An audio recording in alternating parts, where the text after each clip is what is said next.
Salut à tous, j'espère que vous allez bien. Aujourd'hui on se retrouve pour une nouvelle vidéo pour que je vous parle d'un film d'horreur. Il s'agit de The Green Inferno, sorti le 16 octobre 2014 au Chili. Il est réalisé par Eli Roth qui a fait la célèbre saga Hostel, si on peut dire ça. Donc le film dure environ 1h43 et il est interdit aux moins de 16 ans. Ce film raconte l'histoire d'un groupe d'activistes new-yorkais qui décident de partir en Amazonie pour défendre leur cause tout simplement, mais qui vont se retrouver aux mains d'une tribu assez hostile.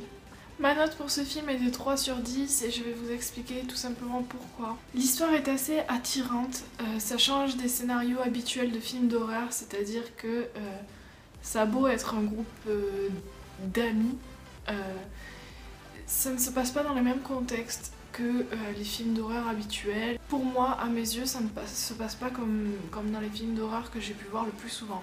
Le fait qu'ils partent pour une cause en Amazonie, j'ai trouvé ça bien parce que du coup ça change du scénario, ça change de paysage, ça change d'acteurs dans ce film. Les scènes gore qui arrivent sont vers le milieu, 3/4 du film et c'est ce qui est vraiment dommage parce que du coup la première partie du film est vraiment ennuyante. C'est ce qui m'a le plus déçu dans ce film, c'est que voilà, le début est vraiment ennuyant, l'action met du temps à arriver et c'est ce qui casse le rythme du film. Certains ont aimé cette partie-là, certains ont aimé le fait que l'action mette du temps à arriver, mais moi j'ai trouvé vraiment ça dérangeant parce que voilà, on s'ennuie, le début du film est long. Quand on voit la bande-annonce, on se dit « Ah, il a l'air trop bien ». Franchement, quand on voit la bande-annonce, on a juste envie de le regarder parce que voilà, il donne envie. Mais toute l'action qui se passe dans la bande-annonce, c'est ce qui se passe dans le film, c'est-à-dire qu'il n'y en a pas plus. On nous en dévoile pas plus. On en dévoile beaucoup trop dans la bande-annonce, comme toujours. Et c'est ce qui fait que pour regarder le film, en fait, t'as juste à regarder la bande-annonce et t'auras le film entier. Certaines scènes sont vraiment trop surjouées, c'est-à-dire que ça fait pas du tout naturel, ça fait pas du tout instinctif, trop surréaliste, trop. Les scènes gore sont bien tournées par rapport aux autres scènes un peu moins gore, mais ça reste quand même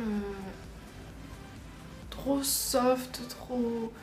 Il y a qu'une scène vraiment gore où vraiment ça nous donne envie de vomir limite, mais à part ça, il n'y a rien qui se passe de plus. Alors il n'y a pas du tout de suspense dans ce film, c'est-à-dire qu'on sait à peu près tout ce qui va se passer, c'est assez prévisible, on voit les personnages qui sont mis en avant dans le film et on sait qui il y aura à la fin, forcément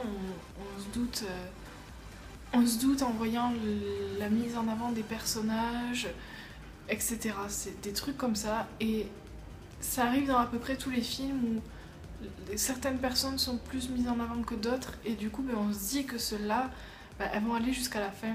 Le film ne m'a pas effrayée, ça ne m'empêchera pas de partir en Amazonie si j'en avais l'occasion et vraiment il ne m'a pas plus fait peur que ça. Alors la fin par contre elle est vraiment décevante, voilà. Quand on rentre dans l'histoire, quand on rentre dans le film, ça dure une trentaine de minutes, voilà, jusqu'à que l'action se mette en place, etc. Et puis quand on arrive à la fin, en fait elle se clôture en 2 minutes.